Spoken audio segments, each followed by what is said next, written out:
surround me. Play it loud, play it loud, play it loudly. A-sides, around, around, around we go. A-sides, let's play all night and here we go. Hi, I'm Melanie Martinez, and this is A-Sides with John Chapman. This sound, I wanted to surround. I mean, I don't know. I guess I like look at it as such a small thing. I mean, I did like 3 tours off of it, which was really insane to think about, like off of a 4-song EP, you know. But I don't know. I mean, I'm super happy that I mean, I remember when I released it and I did a show, maybe like, I don't know, very, very soon after, maybe like a week later or something, like people were already like singing the words and stuff, and it made me feel really great, and it was an awesome feeling. So yeah, I don't know. I mean, I'm just super thankful and like grateful that people like it. I don't know. So I really love songs from the 50s and 60s, and that was my second day writing with Cara Diaguardi and CJ Barron, and I was like super excited for those sessions because I mean Cara's amazing, like CJ is amazing, so it was just like really awesome, and we were just like, I can't remember, I was telling her about like the theme of my album and like, you know, all the titles that I had in mind and like what I wanted to write about, and like we're talking about like no one showing up to my birthday party, and then she kept saying that I sounded like Judy Garland, and like was saying that that I had like this like old tone to my voice that just like kept bringing her to that like era or whatever. So we just like listening to a bunch of songs from the 60s, and we like were like we were just like completely like, we were like, wait a minute, like this is insane. Like we were talking about like no one showing up to my birthday party and having that as a theme because it relates to the album and like the story and everything of the album. And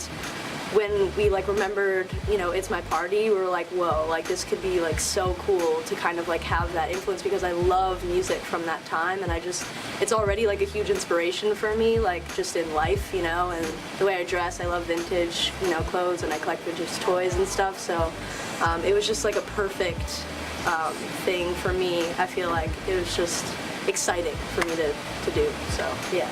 That's cool. A-sides, around, around, Honestly, I love like I mean also like music from that time. I love this song called Like I Do by Maureen Evans, and that song recently has been getting me, I mean, I get super stressed out real easy, and like that song kind of calms me down for some reason and like kind of brings me to this like happy place. I don't know why. Recently that's been it, but Coco Rosie usually does it for me. I'm just like instantly happy and like kind of in my like zone. I don't know, it's really weird. Yeah.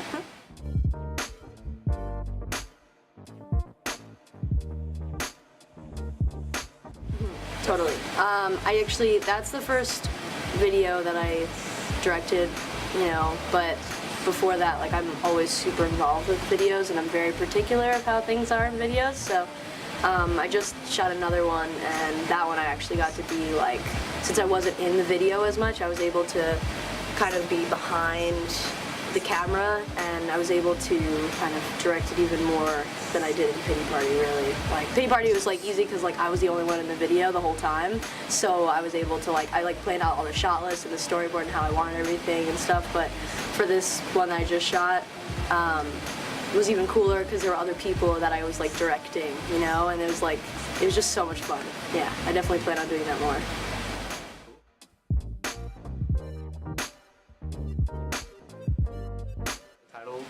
Well, okay, so Crybaby is basically, it's like a fairy tale version, like a character, basically, but it's like a fairy tale version of myself, so it's not like the like, you know, pretty princess, sparkly, perfect version of myself. It's more of like the really like dark, imperfect, and like kind of insecure part of myself, and like throughout the album, I went from, when I first started it, basically, I was super insecure, and like, Crybaby was like more of like an insult in my head. Like that's what I was called as a kid because I was so emotional, like so over emotional, and like got really stressed out about it because I hated how people viewed me because of that, you know, stuff like that, and like I was just super insecure, and I was like that in the beginning of the writing process, like when I wrote Dollhouse and all that, and Crybaby was something that I really wanted to talk about because it was like, writing's like therapy for me, so I kind of just wanted to get that out, and once I figured out about, like, that I wanted to write about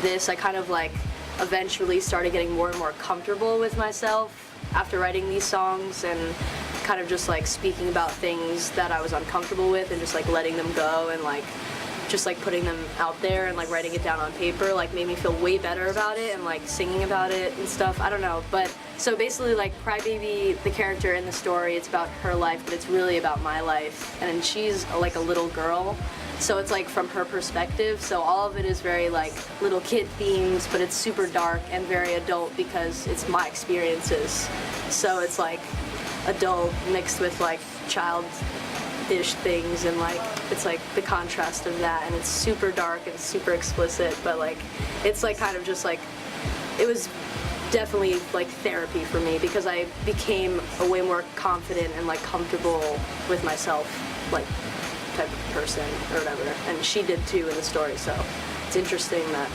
that happened. Yeah. I don't know.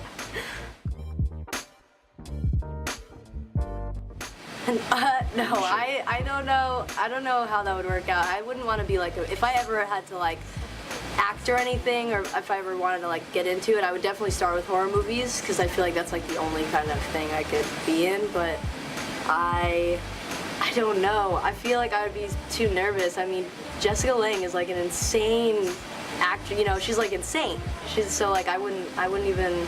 I would feel uncomfortable being on set with her, to be honest with you. She's just amazing.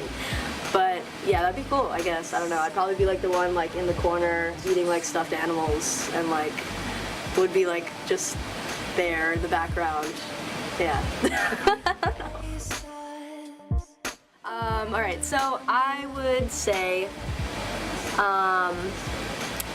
just go with your gut feelings on things. Like, you know, if you really want something, like go out and get it, and you know, if you're really passionate about something, then put all of your time into it because it's so worth it. I think that's what I would say.